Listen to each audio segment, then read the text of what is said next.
Morning student, आज हम आपको आपकी कक्षा का हिंदी व्याकरण का पाठ 11 वाच्य पढ़ाएंगे। वाच्य क्रिया का मूल आधार कर्ता, कर्म अथवा भाव है। क्रिया के जिस रूप से इसका पता चलता है उसे वाच्य कहते हैं। जैसे नाव को चलाने वाला उसकी दिशा निर्धारित करता है, वैसे ही वाक्य में कर्ता, कर्म या भाव से क्रिया का रूप निर्धारित करते हैं।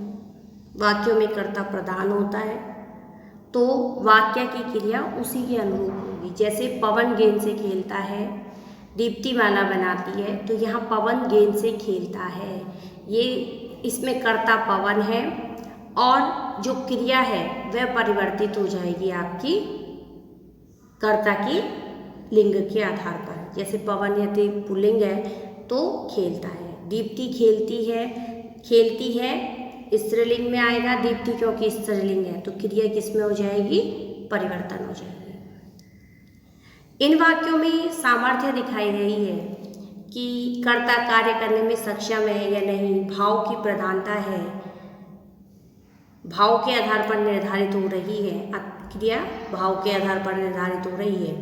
अतः क्रिया का मूल आधार कर्ता, कर्म अथवा भाव है। क्रिया के जिस रूप से इसका पता चलता है वाच्य कहलाता है। वाच्य के 3 भेद होते हैं, कर्तृवाच्य, कर्मवाच्य और भाववाच्य। सबसे पहले हम पढ़ेंगे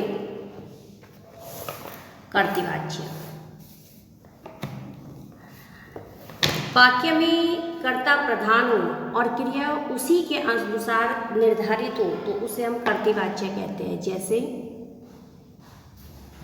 दीप्ति पढ़ रही है, मनु बाजार जा रहा है, आज हवा तेज चल रही है। ऊपर लिखे इन वाक्यों में क्रिया को करने वाले अर्थात कर्ता के आधार पर ही क्रिया के लिंग वचन को निर्धारित किया गया है। ऐसे वाक्य कर्तृवाच्य में कर्ता प्रधान होते हैं। कर्तृवाच्य में कर्ता प्रधान होता है, ये बात ध्यान देने योग्य है। इसमें क्रिया का लिंग वचन नहीं होता है जो कर्ता का हो। कर्ता के साथ कारक चिन्हों का प्रयोग नहीं होता है। क्रियाएं अकर्मक या सकर्मक किसी भी प्रकार की हो सकती हैं। उपयुक्त उदाहरण में आपको दीप्ति स्त्रीलिंग है, एक वचन है, इसलिए क्रिया भी एक वचन की लगाई गई है। दीप्ति के साथ किसी भी कारक चिन्ह का प्रयोग नहीं हुआ है, दीप्ति पढ़ रही है। मनु पुल्लिंग है, उसमें एक वचन है, इसलिए क्रिया भी पुल्लिंग एक वचन की है। मनु के साथ भी कारक चिन्ह नहीं है, पर वाक्य में कर्म यानी कि बाजार, कर्म क्या है, बाजार। ठीक, अब आता है आपका कर्मवाच्य।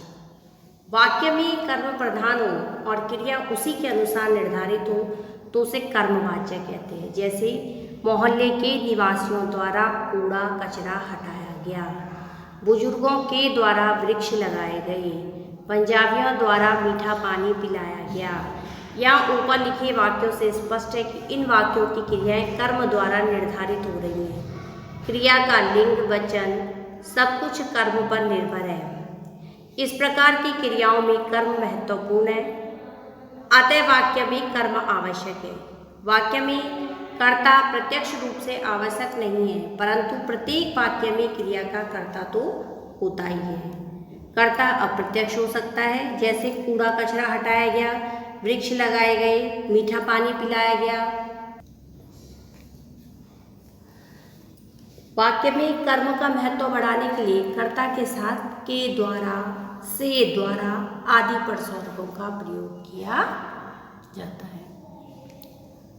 अब आता है आपका भाववाच्य। भाववाच्य क्या है? वाक्य में भाव प्रधान हो और क्रिया उसी के अनुसार निर्धारित हो तो उसे भाववाच्य कहते हैं। जैसे दीपक से खेला नहीं जाता, गीतिका से पढ़ा जाता है, शिक्षकों से पढ़ाया जाता है, मित्रों से छुपाया नहीं जाता। वाक्य में भाव को प्रधानता देने के लिए इन बातों पर ध्यान दें। क्रिया सदा एक वचन पुल्लिंग में रहेगी।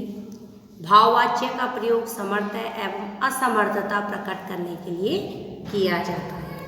जहाँ भाव की प्रधानता हो वहाँ प्राय कर्म नहीं होता है, अतः भाववाच्य की क्रिया अकर्मक होती है। धन्यवाद।